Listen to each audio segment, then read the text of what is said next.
Michigan and Iowa are two very different teams that took two very different paths to the Big Ten championship. Now, on tomorrow's podcast, we're going to look at Michigan's season. But tonight, we're going to figure out how the Iowa Hawkeyes got here. Locked On Big Ten starts right now. You are Locked On Big Ten, your daily podcast on the Big Ten Conference. Part of the Locked On Podcast Network. Your team every day.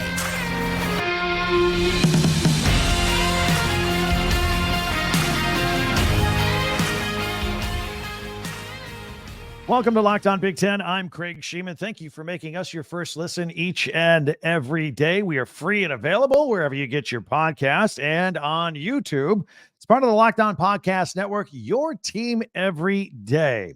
We'll look at the Hawkeyes' unlikely journey this year during the football season. Also take a little behind-the-scenes look at Iowa as they prepare for Michigan, plus some quarterback rumors regarding the transfer portal. And some of those may involve a Big Ten team or two. We'll get into that. Plus, we'll have our Big Ten classics and schedule going into the weekend where we mix football and basketball together. Be sure to subscribe down below. That really helps us out. It's free, it's simple, it's quick if you can click that on. And follow Locked On Big Ten for free wherever you get your podcast. That way you'll get the latest episode of this podcast as soon as it becomes available each and every day. All right. How did we get here? Already, it's hard to believe we're at the Big Ten championship already. Two very different teams, Iowa and Michigan. Two very different expectations, two different styles. Everything's different about these two. So let's have some fun.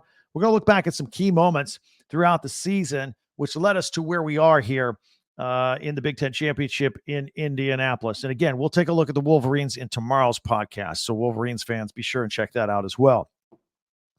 Let's start with the 10-2 Iowa Hawkeyes. It's remarkable that they got 10 wins. Although, again, I hate to say it, if you go back to our podcast, Locked On Big Ten, back in July when we're doing season previews, we told you that this was possible. We really and it kind of got there with the way we suggested they might.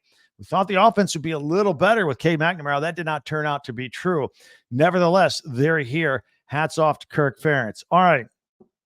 So going into the season, we know this is well documented. They've had, so many prior frustrations with the offense at Iowa that this year, Kirk Ferentz's son, Brian Ferentz, the offensive coordinator, he goes into this season with preconditions on his contract. If he doesn't hit them, he's out. Okay. And that means win at least 7 games. Check. Got 10. But average 25 points per game. Didn't even come close. So first up, they got Utah State. Remember the opening game, Kinnick Stadium. Iowa wins the game 24-14. Not quite 25 points. It's 24. People started asking on this podcast, talk radio, fans of the Hawkeyes. All right, what if he comes up a little bit short, but we win a lot of ball games? Well, that answer, we got that later on, and we'll get into that in a moment. So they don't quite hit the 25 points. They get 24 in the first game. They get the win. So look, everything's fine. 1-0, the excitement of a new season. It's all there, right? The next battle was the battle for the Cy-Hawk Trophy against rival Iowa State. Hawkeyes win that game. Scores a little lower, 20-13. Not hitting that 25 points per game, but they're getting wins.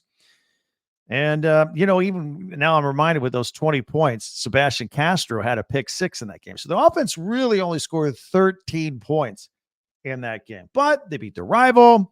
They're 2-0. Let's not get too excited about that. All right. The following week, Iowa beat Western Michigan 41-10. Cool. Offensive explosion. Now we're starting to cook, right? We're 3-0. We're scoring over 40 points a game. Iowa's offense certainly is back on track to help us out, be good enough to help the rest of the team win. But then again, if you do a deep dive into those numbers against Western Michigan, it's hard to explain how they got 41 points. I know there's a safety in there too. So how do they really get 39 points? Cade McNamara only completed 9 passes in that game. No receiver caught more than 2 catches in the ball game. Luke Lachey, their starting tight end, he breaks his ankle. He's out for the year. But one for LaShawn Williams rushing for 145 yards. I'm really not sure how they end up scoring that many points. But 3-0, everything's fine. Then came the low point of the season for the Iowa Hawkeyes, right? They go to Happy Valley. They take on 10th-ranked Penn State, national TV. It's their annual whiteout game. Fans are all dressed in white, going nuts, 107,000 people. Penn State wins the game 31-0. It was an embarrassment for Iowa, no question. Iowa's offense was awful. It only possessed the ball for 18 minutes out of the 60. Cade McNamara only threw for 42 yards. The team rushed for a net 20 yards. That's it. They only ran 33 plays in the entire game. I mean, it was one of the worst performances anybody's ever seen in a Power 5 game anywhere. A lot of fans were very upset at Brian Ferentz at that point. They wanted to run him out of town. All right. So the next week, they bounce back from that. They get a 26-16 win over Michigan State on another nationally televised game, NBC, Saturday night. But turns out the Spartans really weren't that good, but Hawkeyes will take the win. More bad news, though. Quarterback Cade McNamara injures his knee. He's out for the year. Again, the injuries are adding up. The points are not adding up. They're winning games, except for the Penn State game at this point. 2 more wins follow up. They beat Purdue 20-14. They beat Wisconsin at Camp Randall. That's not easy to do. 15-16. But notice the 20-14 and the 15-16. The scores are getting lower. The output for the offense is getting lower and lower at this point. It's unbelievable. And they're still winning games. So then they get more bad news that week, of course. Eric All, he's lost for the season. Another tight end down. More injuries, less points being scored, trying to get through the season. Now, the following week would be that game that's going to stick in the craw of Hawkeyes fans forever because they had something go against their way here. All right. It's the Minnesota game. You Hawkeye fans know what I'm talking about. Gophers were up late in the game, 12-10. Again, notice the low score. And Cooper DeJean appeared to return a punt back for a touchdown, a game-winning touchdown. It's in about the final minute and a half of that game, if I remember. Except he waved his arm to his players on the team, get away from the ball. Officials said it was an invalid fair catch wave, so they call it dead ball foul. Iowa still kept the ball, but they ruled off the touchdown. So no touchdown. And then Iowa throws an interception, and the game was over. Never reached his arm above the shoulder. In fact, Kirk Ferentz was talking about in his press conference the other day. This should be an 11-win team. Should be an 11-win team. So that's going to stick with him for a long time, and I don't blame him one bit. At this point, it's announced that offensive coordinator Brian Ferentz would finish the season, but he would not be back next year. Okay, so we know that situation, and that had to be tough for Kirk Ferentz because that's his son. They still have games to play this year. Tough spot. But believe it or not, that previous 12-10 score against Minnesota would seem like an offensive shootout compared to what came next, because the Hawkeyes' next game was against Northwestern, but it was at Wrigley Field, where they jammed in a football field into the old baseball stadium there. There was no room for error on the corners, right? And guess what? In typical Iowa fashion, Iowa wins the game 10-7. The scores are getting lower. This is like 1930s football. It really is. It's like a game of limbo. You know, that little bar you dance about. How low can you go? That's what their season is at this point. So, but I started to notice something at this point, covering this team and talking about them on this podcast. The complaints of the lack of offense began to disappear. It seemed like winning by scoring minimal points and still winning. Now, it was becoming Iowa's thing. It was their battle cry. It was who they are. It was what they embraced. Let's see how many games we can win and not score. That's what they are.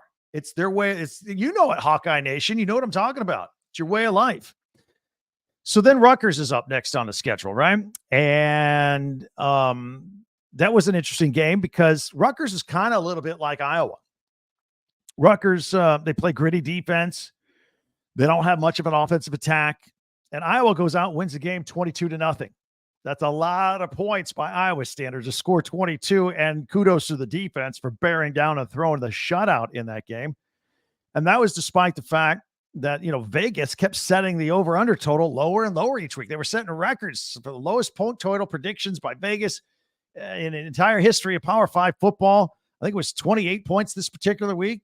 They don't hit the number. They're at 22 because Iowa doesn't even give up any points.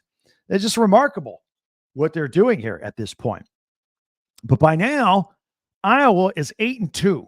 The West Division title and a chance to go to the Big Ten Championship is in sight. But then they got even more bad news. Cooper DeJean, he was their best remaining player, defensive back and punt returner. He suffered a season-ending injury at practice. It was a blow against the Iowa Hawkeyes. And I mean, all their starters, it seemed like we're just dropping each and every week. It was who was going to be next. So this is something they had to overcome. They got the Illinois game coming up next. They win the Illinois game 15-13, low score again. And that clinches the Big Ten West for the Hawkeyes. And then that was probably my favorite moment of the season for the Hawkeyes because the players are coming off the field. They're hugging and embracing with offensive coordinator Brian Ferentz because they know he's going to lose his job, but they just clinched the division and they're going to the Big Ten Championship. And then when all the players were done, Brian Ferentz turns around. I got a picture of it here for those of you watching on YouTube. Turns around and there's his son and there's his dad. Brian turns around. There's Kirk Ferentz right there with the handshake. Job well done, son. And of course, the big hug afterward. I'm a softie. This was the greatest moment of the entire season, I think, for Iowa Hawkeye fan. At least I thought so. So anyway, so they got that. Then they got the season finale against Nebraska, where of all Iowa things, it's a tie game. It's late. Iowa has to kick a game-winning field goal. They put the backup kicker in who had never kicked this year. No, had not made a single kick. Goes out there with a game on the line. Kicks it over the upright from 38 yards, barely gets over. They win, winning kick, unbelievable. 13-10 win over the Huskers, 10th win of the season. It's been a remarkable season for the Hawkeyes. It's not like anybody would draw it up, but it was spectacular. I thought it was fun. I embraced it early on, what they were, and I had fun talking. I would watch Iowa Hawkeye games. I watch all the games because it's like, not like the car wreck on the side of the road you can't take your eyes off, not to that degree, but it was just an amazing story. And then, as I've said all along, Torrey Taylor, their punter, got to be the MVP. First of all, he's the last player not hurt. 79 kicks this year, gets a lot of practice, but he flips the field. When the offense bogs down, he shoves the ball all the way down to the other field. The other team has to start on a long field. Averaged 48 yards a kick, had several over 60 yards. 62 was his long. 29 inside the 20-yard line, pinning the team over 12 games, flipping the field. I think he's the MVP of this team. Look, the Hawkeyes are the ultimate underdog, and they're going to be the underdog this weekend against Michigan, but they're going to be ready to play. They are going to be ready to play, no doubt. We'd love your comments. Hit me up on Twitter or X at TalkBig10, or on YouTube as well. See what you think. Love to hear from you, Hawkeye fan, and what you think the score might be this weekend against Michigan. We have some inside intel on Michigan, not sign stealing, another thing. Well, maybe I'll give you what I hear. And quarterback transfer portal news, maybe involving the Big Ten, perhaps, maybe Ohio State, maybe Michigan State. It's all coming up in 1 minute right here on Locked On Big Ten. So Iowa has to put players together. Kirk Ferentz has to put a roster together and make the pieces fit right, especially when a player gets injured. Next man up, right? Hey, it's the same thing when you get passion, drive, and patience and bringing home the winning trophy. It's what keeps your ride or die alive, and you need parts, just like a team needs players. eBay Motors has everything you need to maintain your vehicle and level it up to peak performance, from superchargers, roof racks, exhaust kits, LED lights, and more. Whether you're into speed, power, or style, eBay Motors has got you covered. With over 122 million parts for your number one ride or die, you'll always find exactly what you're looking for. And with eBay Guaranteed Fit, your part is guaranteed to fit your ride anytime or your money back. Because with eBay Motors, you're burning rubber, not cash. With all the parts you need and all the prices you want, it's easy to turn your car into the MVP and bring home that win. Keep your ride or die alive at ebaymotors.com. Eligible items only. Exclusions apply. eBay Guaranteed Fit. Only available to U.S. customers. I want to thank you guys for helping Locked On Big Ten grow so fast. I mean, on YouTube, we had like 1,200 subscribers when we took over, and now we're getting to be about 5,000. Maybe you could be the 5,000th one right now. We're that close. So please, especially you everydayers who are with us, thank you very much for that. We always appreciate that. Meanwhile, if you haven't yet, please subscribe down below, share, follow, and like Locked On Big Ten, your team every day. All right, so 2 years ago, Cade McNamara led Michigan to a Big Ten championship, right? And an appearance in the college football playoffs. The following year, he got beat out by J.J. McCarthy for the starting quarterback job at Michigan. And Michigan repeated as Big Ten champions and went to the college football playoff again.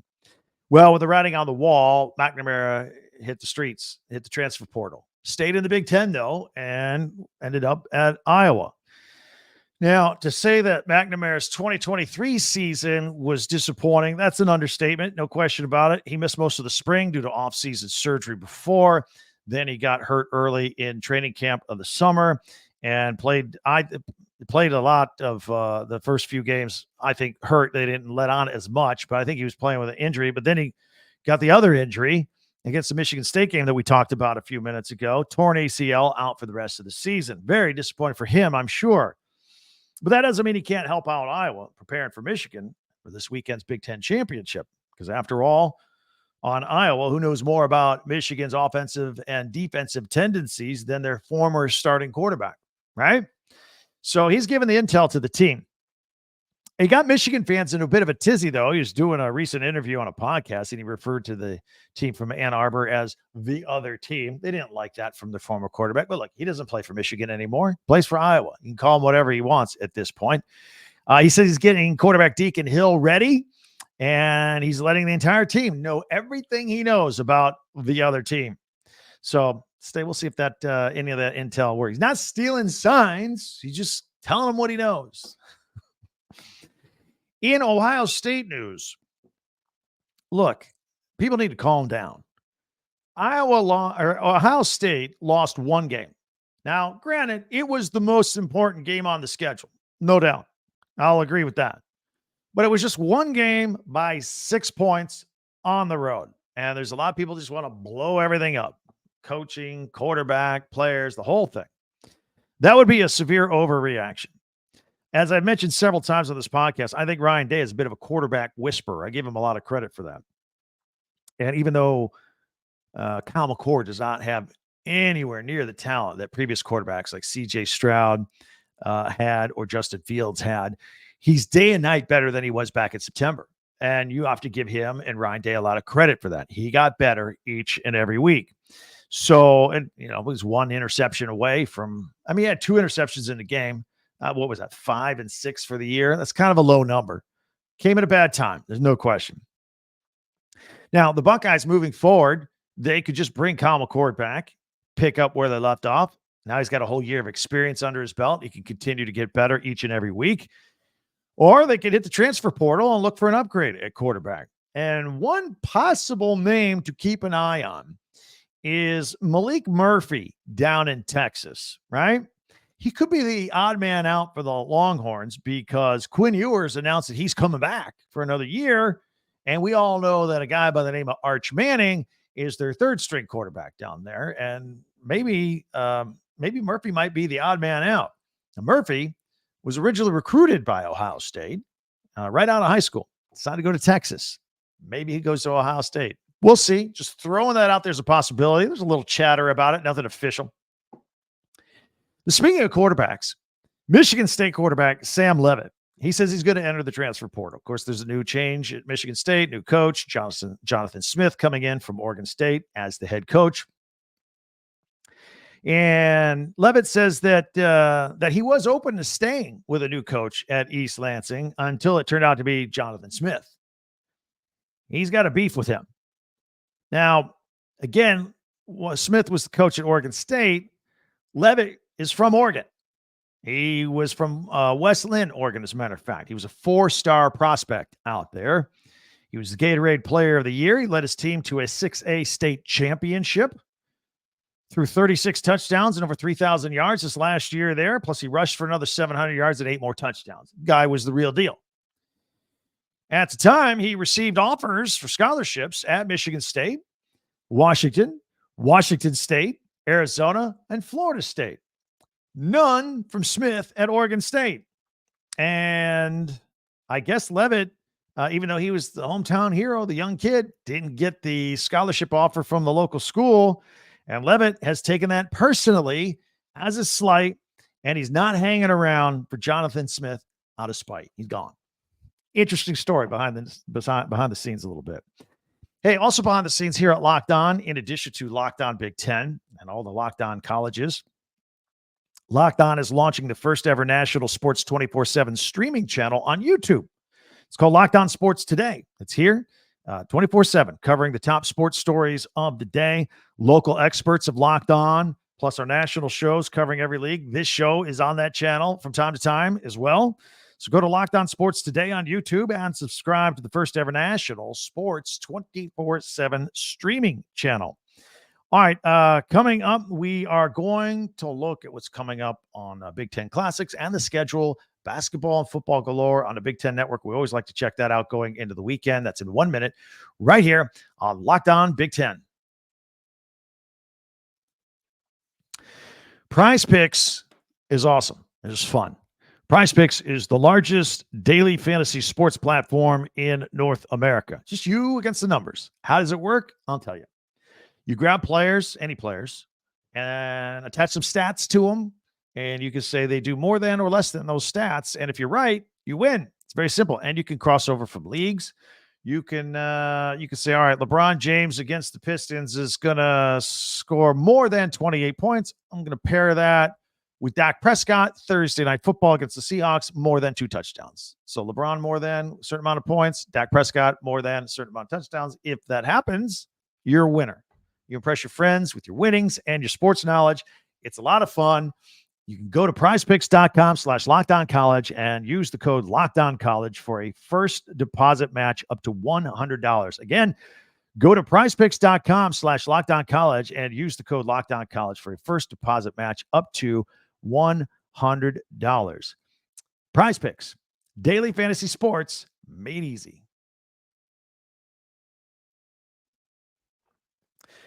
So in our final segment on Thursdays, we always like to take a look at Big Ten Classics. Now, they're playing less classics these days and more live programming because they got men's and women's basketball and all these other sports and football. And it's a lot of live schedules. So we're going to go over it real quick. I'm going to put it up here on the screen and take a look. We take a look at Friday, Saturday, and Sunday traditionally on this podcast. So let's take a peek what's coming up on the Big Ten Network. And we'll pick it up at Friday. Can you believe it's December? December 1st, Friday at 1 p.m. These are all Eastern times. It's Big Ten Football in 60. It's where they cut up, edit up all this from snap to snap to snap highlights. You can watch an entire game in 1 minute or 1 hour. 1 minute. Wouldn't that be something? 1 hour. And they're going to replay the highlights of the Ohio State Michigan game at 7 p.m. on Friday. Got some Big Ten men's basketball conference play. Maryland is at Bloomington taking on the Indiana Hoosiers, and that will be followed by Purdue at Northwestern.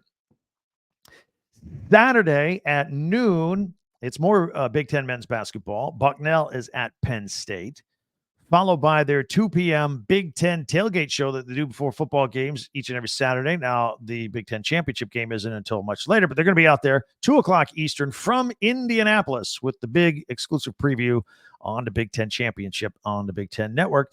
Later on at 4 p.m., more Big Ten men's basketball, Illinois at Rutgers, and more conference play as well. And then on Sunday at 11 o'clock a.m. Eastern time, more Big Ten football in 60. They will have edited the Big Ten championship from the night before, Michigan and Iowa. At 4 o'clock, they got Big Ten women's basketball. Georgetown is at Northwestern. And then at 6:30 Eastern time, more Big Ten men's basketball, Minnesota at Ohio State. So we got a lot of conference play starting before the holidays, before the old traditional start of the conference play, which usually that part of the schedule started the first week of January. But we always like to, now more recent years, we've been sneaking in a game or two in conference, which is very exciting. We'll be all over that. Very excited about that. All right. So that just about does it for today. Tomorrow, big look ahead at the Michigan Wolverines season. We'll do what we just did for the Iowa Hawkeyes and take a look at what Michigan did all season and their expectations and the games that Jim Harbaugh was in and the ones he wasn't. We'll iron it all out. In the meantime, we'd love to hear from you on Twitter at X, Twitter at Talk Big Ten, number 10. Don't forget, I always check out the comments on YouTube, if that's where you check us out as well. And also, don't forget our website. See the crawl down on the bottom, talkbig10.com, number 10, talkbig10.com. Be sure to subscribe down below before you leave us. If you don't mind, just one click and you're good. And we're good. It helps us out a lot. And or if you're just audio only, follow this podcast right now on your favorite podcast app, and you'll get the latest episode of Locked On Big Ten as soon as it becomes available each day. Also, another reminder, Locked On has launched the first ever national sports 24/7 streaming channel on YouTube, Locked On Sports Today. Check that out. Subscribe and follow that as well. In the meantime, enjoyed our visit as always. Can't wait till we talk again tomorrow. Thanks for checking us out. I'm Craig Sheeman for Locked On Big Ten.